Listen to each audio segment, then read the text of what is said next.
بھارت کے سپوتوں ہمت دکھائے جاؤ، دنیا کے دل پہ اپنا سکہ بٹھائے جاؤ، مردہ دلی کا جھنڈا پھینکو زمین پر تم، مردہ دلی کا جھنڈا پھینکو زمین پر تم، زندہ دلی کا ہر سو پرچم اڑائے جاؤ۔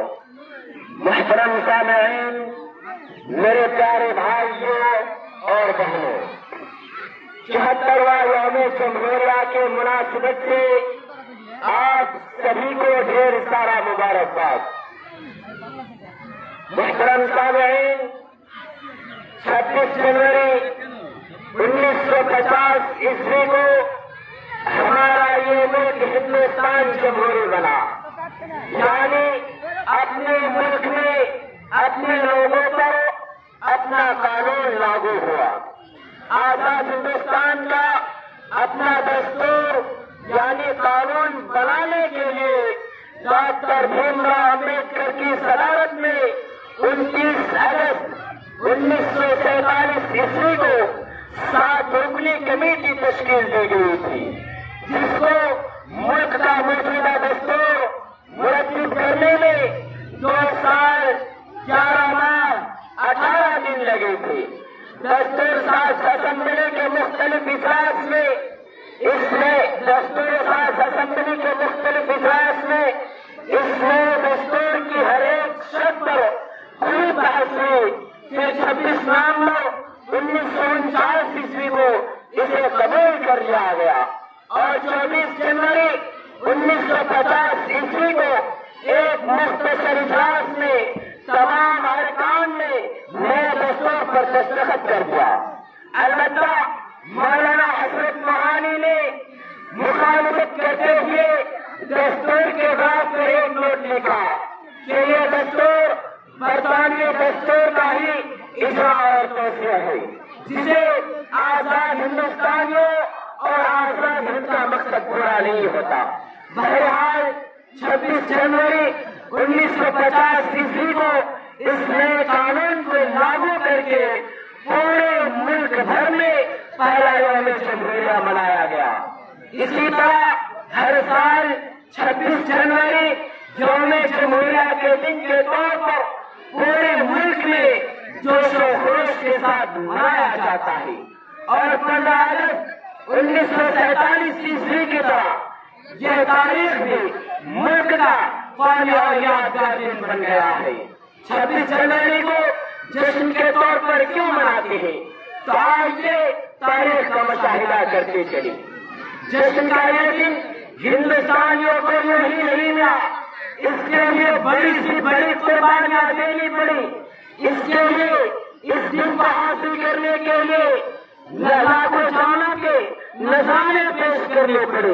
اس دن کو حاصل کرنے کے لیے نہ جانے کتنی ماں کی گود سونی ہو گئی، نہ جانے کتنی عورتوں کی مانگ بچڑ گئی، نہ جانے کتنی عورتیں بیوہ ہو گئی، نہ جانے کتنی بہنوں کی استعمال تر ہو گئے، نہ جانے کتنے اولاد یتیم ہو گئے، نہ جانے کتنے بچوں سے ان کی خوشیاں چھین لی، نہ جانے کتنے بوڑھے ماں باپ بے سہارا اور لاچار ہو گئے۔ تب جا کے 26 جنوری کو یہ جشن منانے کا ذرے موقع ہندوستانیوں کو نصیب ہوا۔ محترم سامعین، تقریباً 200 سال تک جنگ آزادی لڑی گئی اور 100 سالوں تک یا اس سے بھی زائد صرف اور صرف مسلمانوں نے قربانیاں پیش کی۔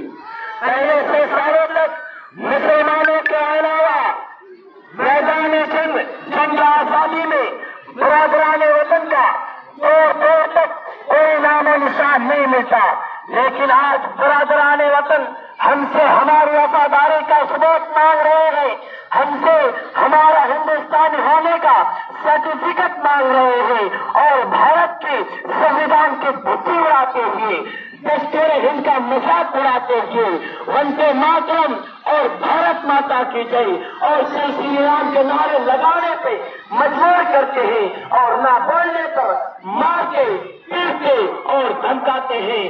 نون RSS بی جے پی اور بجرنگ دل کی آوازوں سے کہنا چاہتا ہوں کہ باطل سے ڈرنے والے یہ آسمان نہیں ہم، باطل سے ڈرنے والے یہ آسمان نہیں ہم، 100 بار کر چکا کہ انتہا ہمارا۔ اور میں یہ بات ان لوگوں تک پہنچانا چاہتا ہوں جن کے ہاتھوں میں زمام اقتدار ہے کہ اگر تم ہندوستان کی سالمیت چاہتے ہو تو ہمیں جمہوریت کا حق دو اور مسلمانوں کو ہر طرح کی مذہبی آزادی دے، ورنہ اگر مسلمانوں نے صبر کا پیمانہ جھڑک اٹھا، ان کے جوانوں نے صبر کا دامن چھوڑ دیا تو وہ تمہارے لیے کوہ آتش ہنسا اور کہرے خدا بن جائیں گے، پھر تمہاری طاقت ہوا میں اڑے گی اور تمہاری حکومت کی طرف سے اڑائے جائیں گے۔ تجھے مبارک ہو، حکمرانی مخالفت بھی ہم نہ کریں گے۔ تجھے مبارک ہو، حکمرانی مخالفت بھی ہم نہ کریں گے۔ اگر شریعت پہ ہاتھ ڈالا تو تم رہو گے نہ ہم رہیں گے۔ میرے بھائی کو اور یہ بات میں ان لوگوں تک پہنچانا چاہتا ہوں کہ ہم ہندوستانی تھے، ہندوستانی ہے اور ہمیشہ ہندوستانی رہیں گے۔ ہم وفادار تھے، وفادار ہے اور ہمیشہ وفادار رہیں گے۔ تمہاری سرٹیفکیٹ کی کوئی ضرورت نہیں۔